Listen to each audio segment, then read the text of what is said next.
pusdienās piedāvāju šodien pagatavot budas bļodu. Budas bļoda nav ēdiens, bet tas ir koncepts.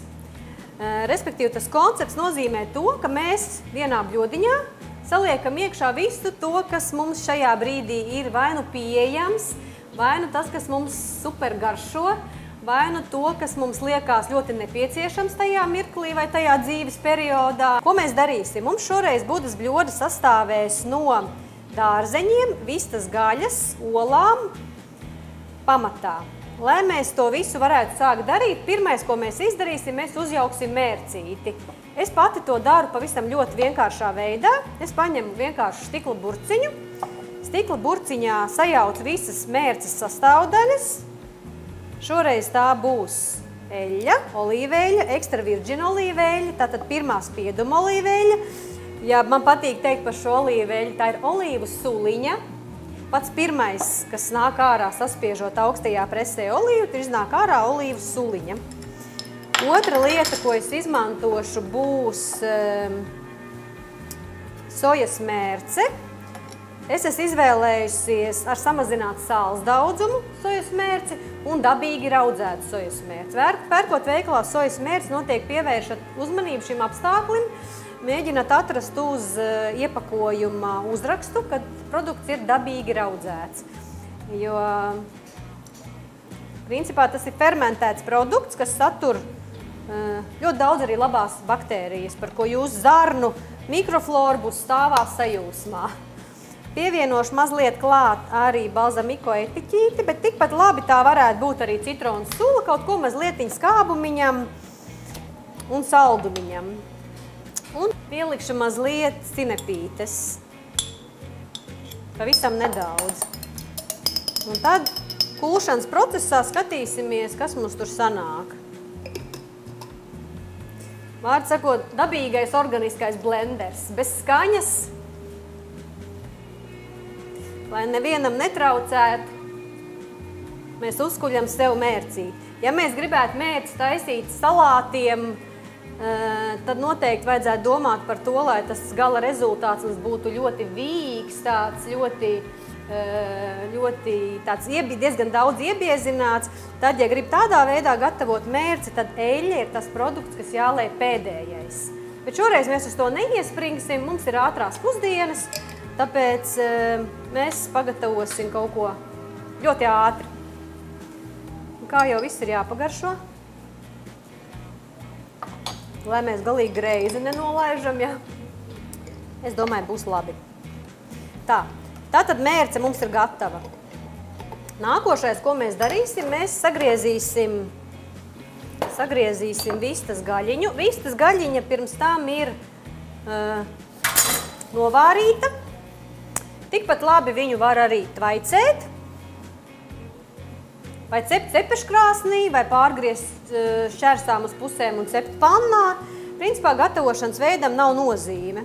Šo te vistas gaļu es esmu izvārījis vienkārši sāls ar pipariem, principā vairāk arī nekas.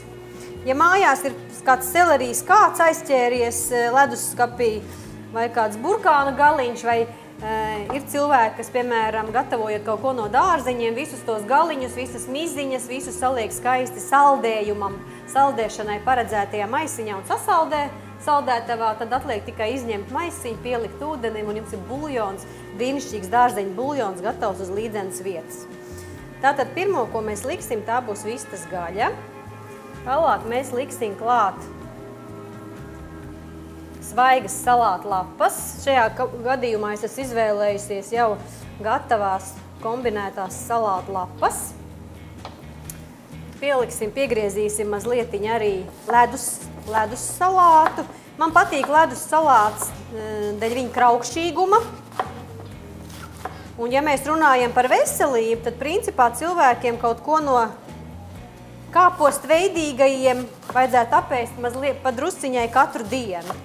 Vai nu kāpostu, vai nu brokoli, vai nu ziedkāpostu.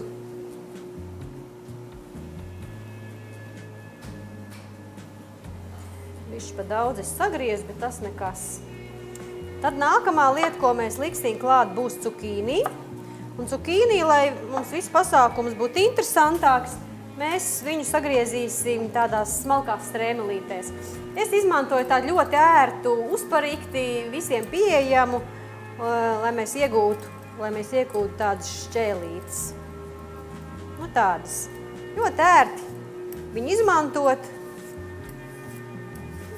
Nav liela ņemšanās ar agregātu mazgāšanu. Tāpēc man patīk, un man patīk tā forma. Mēs iegūstam kaut ko tādu līdzīgu spagetī makaroniņiem. Arī svaigu gurķi šādā pašā veidā var sagriezt. Vai burkānu.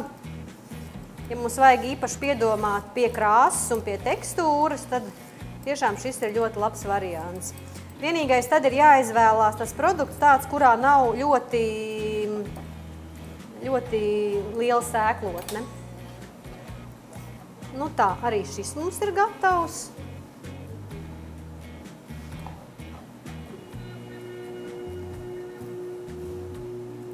Un kā graudaugus mēs izmantosim jau iepriekš pagatavotu kvinoju. Es esmu izvēlējusies raibo kvinoju. Nu jau raibo kvinoju, vispār jebkādu veidu kvinoju var nopirkt lielveikalā, jebkurā tā vairs nav problēma. Ja vēl gadus 4 atpakaļ tas skaitījās tāds ārzemnieks, kas ienācis mums Latvijā un diezgan maz pazīstams produkts bija, tad tagad jau kvinoja ir sevi izkonkurējusi, pierādījusi.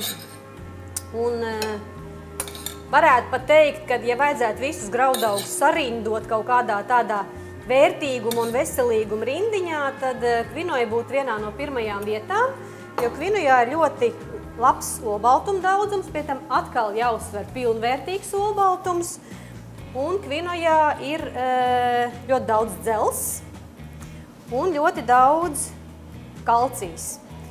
Tā kā cilvēkiem, kas ir veģetārieši, tas arī ir ļoti tāds optimāls variants no graudaugiem, tieši šāda te izvēle.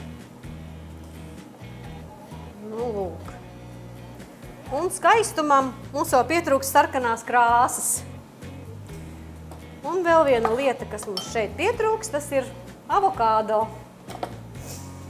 Ar avokādo mēs arī darīsim pavisam vienkārši. Tā vienmēr ir mīkla taisot vaļā avokādo, kas tur iekšā būs. Un es daru pavisam vienkārši. Es avokādo kopā ar visu miziņu sagriežu uzreiz jau kubiņos.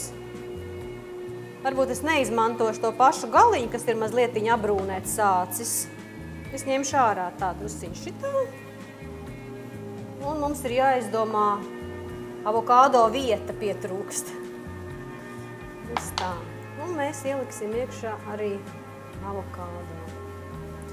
Mēs viņu varējām arī, protams, arī griezt šķēlītēs vai noformēt kaut kā savādi, bet, nu, princips viens un tas pats jebkurā gadījumā.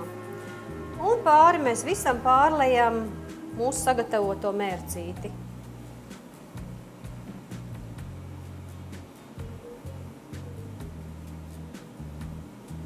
Protams, ja kāds vēlās, viņš šo visu bļodu var papildināt arī ar krējumu vai jogurtu vai pagatavot kādu silto mērci vai vairāk tajā bļodā izvēlēties produktus, kas ir silti, tikko pagatavoti, bet tikpat labi derēs arī šāds variants, kas arī ir ļoti labs un piemērots līdziņemšanai vai atsevišķos trauciņos vai uzreiz jau mājās kopā pagatavots.